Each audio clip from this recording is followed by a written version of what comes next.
सर्व विद्यार्थ्यांना good evening. NMMS परीक्षा येत्या 24 डिसेंबर 2023 तारखेला होणार आहे. या परीक्षेच्या तयारीसाठी कालावधी खूप कमी राहिलेला आहे. तरीसुद्धा या कमी वेळेमध्ये आपण या परीक्षेचा अभ्यास करू शकतो आणि या परीक्षेला आपण क्रॅकसुद्धा करू शकतो. म्हणजे या परीक्षेमध्ये चांगले गुण मिळवून आपण ही स्कॉलरशिप मिळवूसुद्धा शकतो. कमी वेळेत कसा अभ्यास करायचा या गोष्टी मी आपल्या चॅनलवरती रेग्युलर सांगत असतो.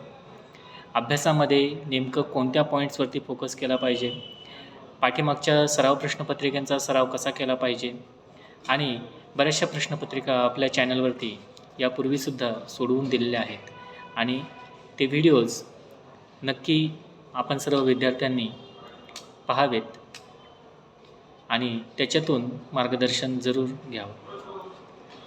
आज आपण सगळ्यात महत्त्वाचा पार्ट जो सोशल सायन्समध्ये म्हणजे सामाजिक शास्त्राच्या वरती आधारित जे प्रश्न पडतात त्या धड्यांचा या व्हिडिओमध्ये अभ्यास करणार आहोत.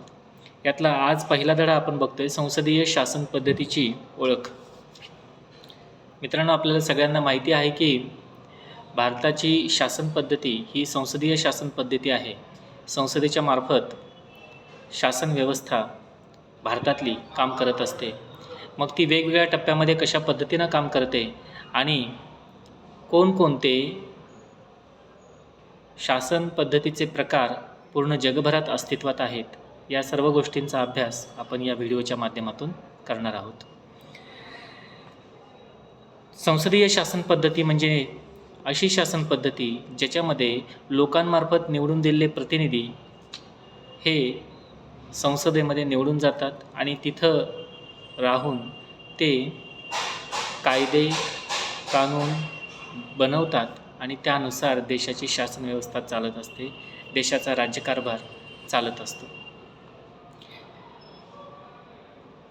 कायदेमंडळ हे कायदे निर्मितीचं काम करतं. म्हणजे कायदे तयार करण्याचं काम हे कायदेमंडळाचं असतं. तयार केलेले कायदे हे प्रत्यक्षात अंमलबजावणीत आणण्याचं काम हे कार्यकारी मंडळाचं असतं. आणि न्यायमंडळ हे लोकांना योग्य प्रकारे त्यांना ज्या हव्या आहेत गोष्टी त्या भेटत आहेत की नाहीत, जे कायदे तयार केलेले आहेत त्या कायद्यांचा विनियोग उपयोग लोकांना हवा तसा होतो आहे की नाही हे चेक करण्याचं आणि त्याच्यावरती अंकुश ठेवण्याचं काम ही न्यायमंडळ करत असतं. म्हणजे कायदेमंडळ, कार्यकारी मंडळ आणि न्यायमंडळ ह्या महत्त्वाच्या 3 घटकांवरती संसदीय शासन पद्धती अवलंबून आहे आणि हे सर्व परस्परांवरती अवलंबून आहेत. याच्यामध्ये कुणीही एकमेकांपासून सुटून वागू शकत नाही. स्वतःच्या मनाचा कारभार इथं कुणीही करू शकत नाही. कायदेमंडळ कायद्यांच्या निर्मितीचं कार्य करतं, तर कार्यकारी मंडळ त्या कायद्यांची प्रत्यक्ष अंमलबजावणी करते आणि न्यायमंडळ न्याय देण्याचं काम करतं. एखाद्यावरती जर अन्याय होत असेल, व्यक्ती संस्था यांवरती जर अन्याय होत असेल तर त्याला न्याय देण्याचं कामसुद्धा न्यायमंडळ करत असतं. या तीनही शाखांची कार्ये, त्यांचे अधिकार क्षेत्र आणि त्यांच्यावरील मर्यादा, तीनही शाखांचे परस्परांवरील संबंध हे संविधान ठरवत असतं.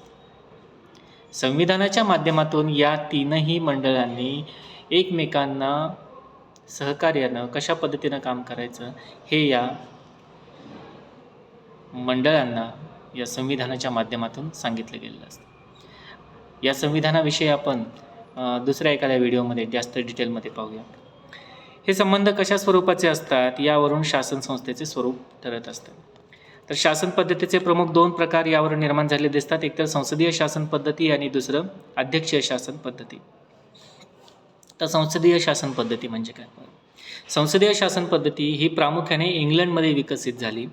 इंग्लंडमध्ये अलिखित संविधान असून तेथील बराचसा कारभार हा रूढ संकेतांच्या आधारे चालतो.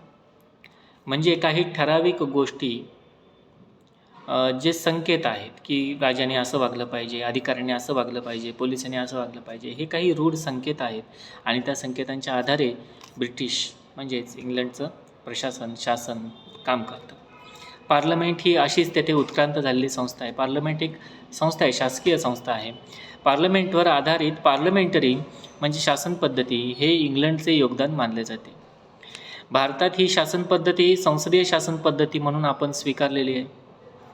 संसदीय शासन पद्धती म्हणून तिला आपण म्हणतो. अर्थात इंग्लंडमधील पार्लमेंटरी शासन पद्धती आणि भारतातील संसदीय शासन पद्धतीत व्यापक अर्थाने साम्य दिसतं.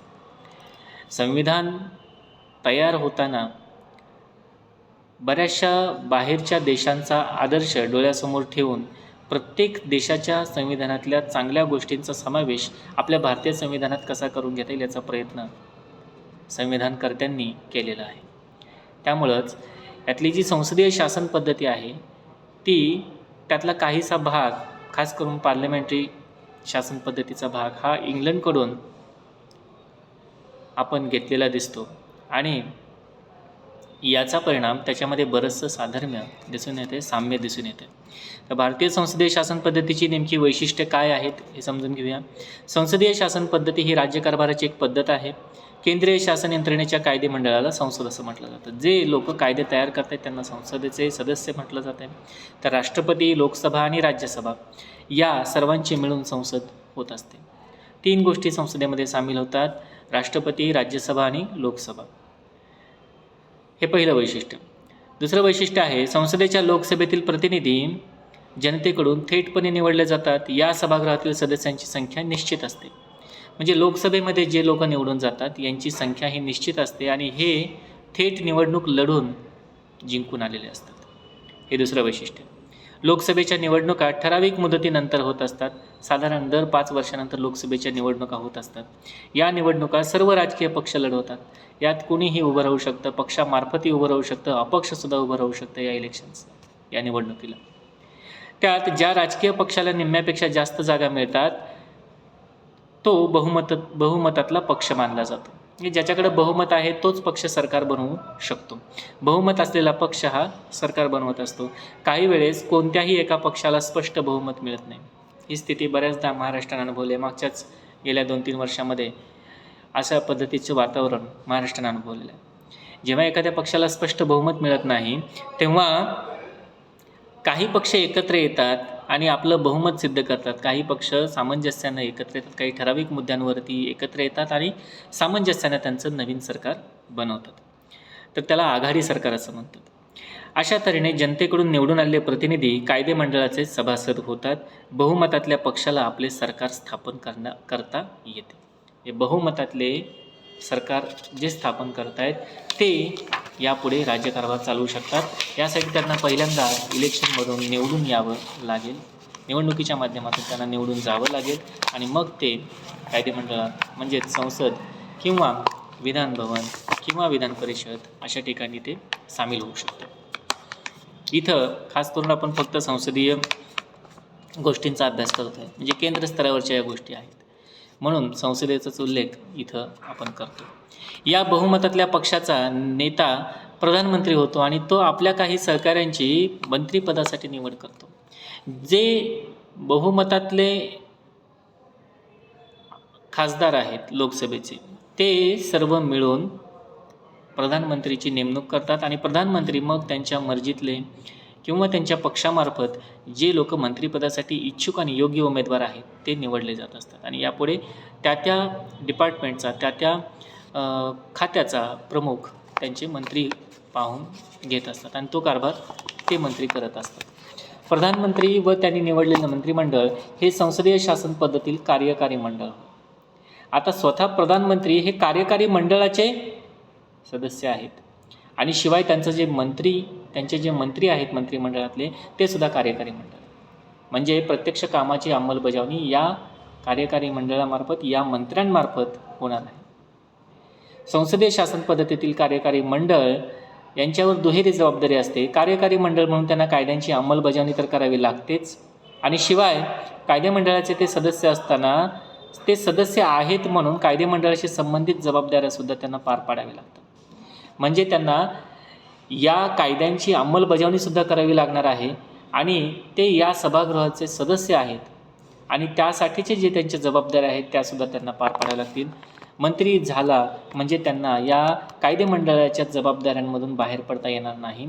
कायदेमंडळाच्या सुद्धा जबाबदाऱ्या त्यांना पार पाडाव्या लागतील. नवीन तयार होणारे कायदे, जुने कायदे, त्यानंतर शक्यता किंवा फ्युचरिस्टिक दृष्टिकोनातून, पुढच्या दृष्टिकोनातून तयार करू पाहणारे कायदे किंवा जे कायदे केले पाहिजेत अशी ज्यांची गरज आहे त्यांच्यावरती विचार करण्याचं कामसुद्धा या मंत्र्यांवरती असतं.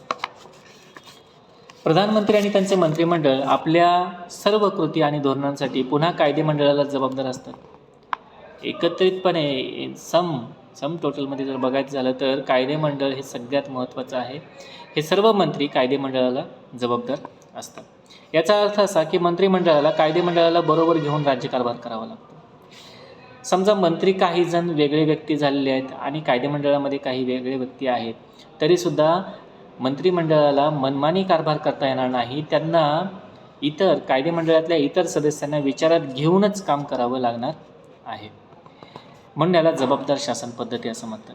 तसेच सामूहिक जबाबदारी ही संसदीय शासन पद्धतीचं आणखी एक खास वैशिष्ट्य आहे. सामूहिक जबाबदारी इथं कोणीही एक व्यक्ती त्याच्या मतानुसार राज्यकारभार करू शकत नाही. सर्वांचा विचारविनिमय घेऊन सर्वांची मतमतांतरं अभ्यासूनच निर्णय घेतला जाऊ शकतो. संसदीय शासन पद्धतीतील कार्यकारी मंडळ कायदेमंडळाच्या विश्वासावर अवलंबून आहे. कायदेमंडळाने विश्वास दाखवला की मग मंत्रिपदं टिकून राहतील आणि मंत्र्याचा कारभारसुद्धा व्यवस्थित चालेल. मंत्र्यांच्या मनाप्रमाणे कायदेमंडळ काम करत नाही. त्यांच्या विचारविनिमयानं आणि सामंजस्यानं काम केलं जात असतं. कार्यकारी मंडळ म्हणजे प्रधानमंत्री आणि मंत्रिमंडळ हे मुख्य घटक आहेत. कार्यकारी मंडळामध्ये प्रधानमंत्री स्वतः आणि त्यांचं मंत्रिमंडळ हे दोन्ही महत्त्वाचे घटक आहेत. कायदेमंडळाला किंवा संसदेला जर असे वाटले की आपल्या इच्छेनुसार कार्यकारी मंडळ काम करत नाही आहे, तर संसद अविश्वासाचा ठराव मांडून कार्यकारी मंडळाला सत्तेपासून दूर करू शकतं. संसदेचे जे सदस्य आहेत ते एखादा मंत्री जर ठराविक नियमाप्रमाणे किंवा कायद्याला अनुसरून काम करत नसेल तर त्याच्यावरती अविश्वासाचा ठराव आणून त्याला त्याच्या कार्यभारावरून पदच्युत करू शकतात. त्यांना त्यांचा कार्यभार हटवण्यात येऊ शकतो. म्हणजे हे अधिकार कायदेमंडळाला आहेत. संसदीय शासन पद्धतीत संसद आणि कायदेमंडळ, संसद म्हणजेच कायदेमंडळ हे सर्वश्रेष्ठ आहे. लोकांनी दिलेले प्रतिनिधी सामान्य जनतेच्या अपेक्षा संसदेत व्यक्त करतात. खास करून लोकसभेत जाणारे आणि राज्यसभेत जाणारे हे जे खासदार आहेत यांच्यावरती जबाबदारी असते की त्यांच्या मतदारसंघातले प्रश्न, लोकांच्या हिताचे प्रश्न संसदेमध्ये उपस्थित करणं, त्यांच्यावरती उत्तरं मागणं, त्यांच्यासाठी निधी उपलब्ध करून देणं, अशा पद्धतीची सगळी कामं त्यांच्या मतदारसंघातील ही या खासदारांनी करायची असतात. म्हणजेच लोकप्रतिनिधींनी करायचे असतात. लोकहितासाठी काय केलं जावं हे संसद ठरवते. ते लोकांच्या प्रतिनिधींचे सभागृह असल्याने जनतेचा सर्वश्रेष्ठ अधिकार व्यक्त करत असल्याने संसदेचा दर्जा हा श्रेष्ठ असतो. संसद ही सर्वात मोठी संस्था आहे. संसदीय शासन पद्धती आपण का स्वीकारली? मग भारतानं अशा संसदीय शासन पद्धतीचा स्वीकार का केला? तर त्याची काही कारणं इथं या पॅसेजमध्ये आलेली आहेत. भारतानं संसदीय शासन पद्धतीचा स्वीकार पाठीमागे काही कारणे आहेत. ब्रिटिश राजवटीच्या काळात भारतात संसदीय संस्थांची निर्मिती झाली होती. ब्रिटिशांनी या पद्धतीने राज्यकारभार करण्यास सुरुवात केलेली होती. संसदीय शासन पद्धती हा सुद्धा भारताच्या स्वातंत्र्य लढ्याचा एक आविष्कार आहे.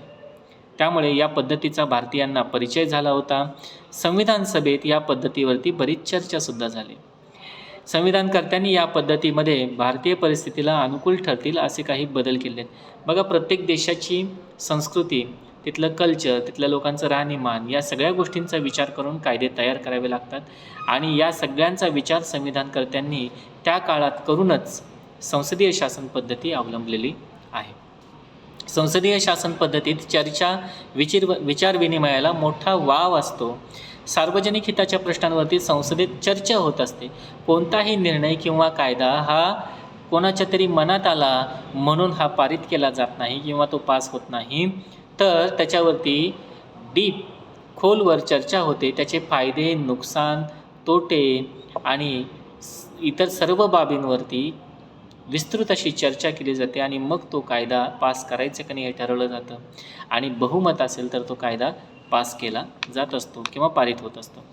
योग्य ठिकाणी शासनाला सहकार्य करणं, धोरणातल्या किंवा कायद्यातल्या त्रुटी दाखवून देणं, त्यानंतर प्रश्नांची अभ्यासपूर्ण मांडणी करणं इत्यादी बाबी विरोधी पक्ष करू शकतात. या सगळ्यामध्ये विरोधी पक्षाची भूमिका फार महत्त्वाची मानली जाते. म्हणजे सरकार जर काम करत नसेल तर सरकारला प्रश्न विचारण्याचं काम विरोधी पक्षाचे नेते, विरोधी पक्षाचे खासदार हे करू शकतात आणि त्यांनी ते केलं पाहिजे. चांगल्या लोकशाहीचं ते लक्षण आहे. जर विरोधी पक्षातले खासदार काही प्रश्नच विचारत नसतील, लोकांच्या हिताचे प्रश्न विचारत नसतील, सत्तेमध्ये असणाऱ्या सरकारला जर त्यांनी प्रश्नच नाही विचारले, त्यांच्या कारभारावरती अंकुश ठेवण्याचं काम करणार कोण? म्हणून विरोधी पक्षानं सत्ताधारी पक्षाला प्रश्न विचारणं, त्यांना कामासाठी प्रयुक्त करणं, कामं पूर्ण करण्यासाठी, लोकांच्या हिताची कामं पूर्ण करण्यासाठी प्रयुक्त करणं हे खूप गरजेचं मानलं जातं आहे. चांगल्या लोकशाहीचं ते लक्षण आहे. यामुळे संसदेला अधिक निर्दोष कायदे करणं शक्य होतं. एखादा कायदा जर सत्ताधारी पक्ष आणत असेल तर त्या कायद्यामध्ये काय त्रुटी आहेत, त्यातल्या काय चांगल्या गोष्टी आहेत आणि त्याच्यामध्ये बदल काही आवश्यक आहेत का, सकारात्मक बदल करून मग तो कायदा पारित करता येतो आणि यासाठी संसदेमध्ये चर्चा होणं ही गरजेची